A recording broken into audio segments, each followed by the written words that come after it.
Hi everyone, welcome back to the channel. Today we're going to talk about Superpowers Year 2 by Drew Hayes.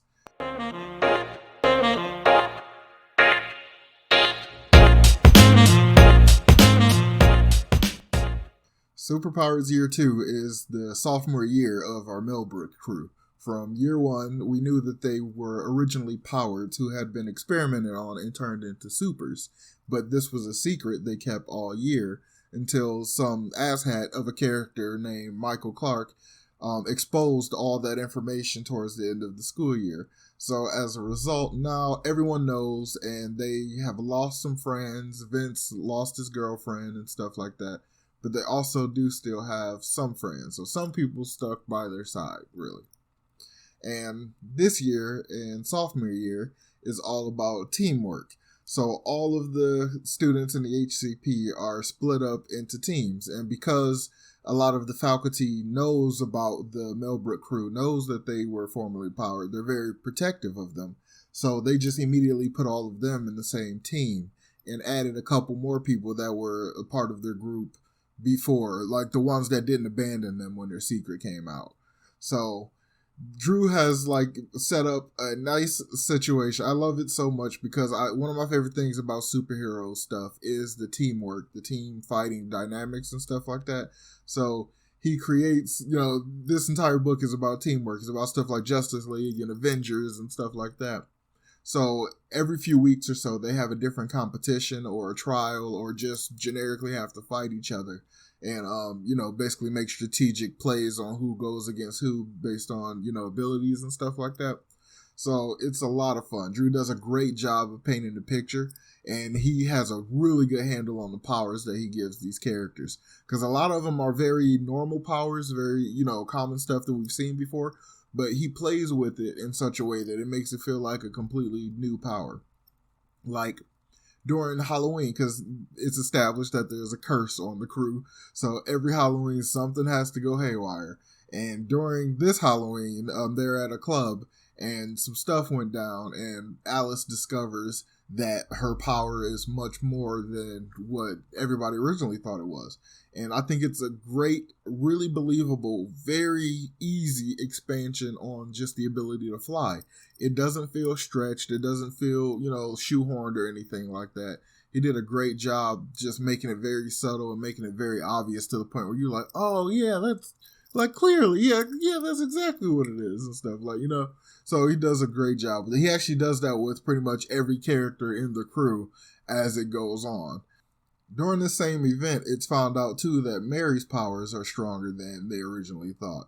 She has some deeper, mental type abilities that are very different than other telepathic, telekinetic people. So, more Jean Grey power up for her.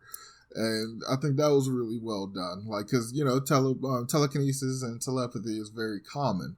But the way Drew expands on it, it feels like a new toy, basically. He turns it into something completely new, and it's a lot of fun to play with and see what he does with it. And in year 2, of course, the rankings have changed, and, who's at the top of the list and all that stuff has been shuffled up. But sadly, Drew doesn't really tell us precisely. It only comes up, like I said before, it only comes up when it's relevant to a singular character or, something like that.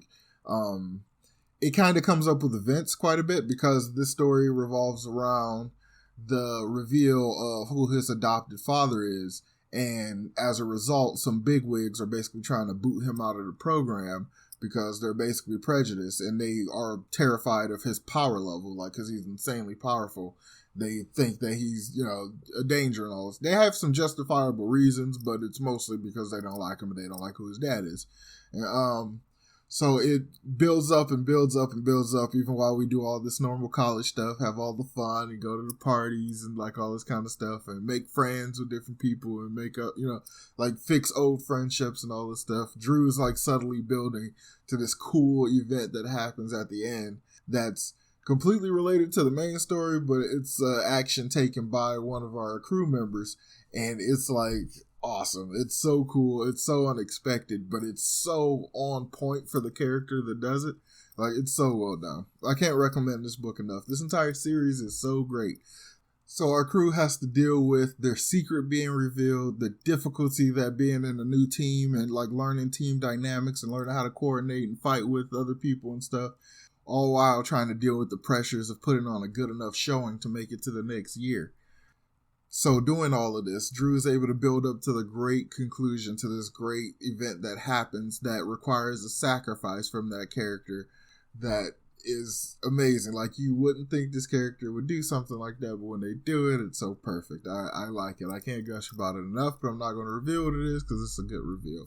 So if you haven't read this book, I really, really, really seriously recommend reading it or grabbing the audiobook because it's a great audiobook. Superpowers Year 2 is a major improvement from Year 1, which was already great. So it's a really good omen that all these books are just going to keep getting better and better and better all the way throughout, which, considering I finished the series, I can tell you they definitely get better as it goes, and it starts off really good. So it just starts off high and it just goes higher. So have you read Superpowers? If so, let me know what was your favorite reveal from this story, because there's a few of them that I really legitimately didn't see coming, and when it happened, I was like, oh, wow. Yeah, so let me know in the comments down below. And remember to hit the thumbs up button and subscribe to the channel if you haven't already.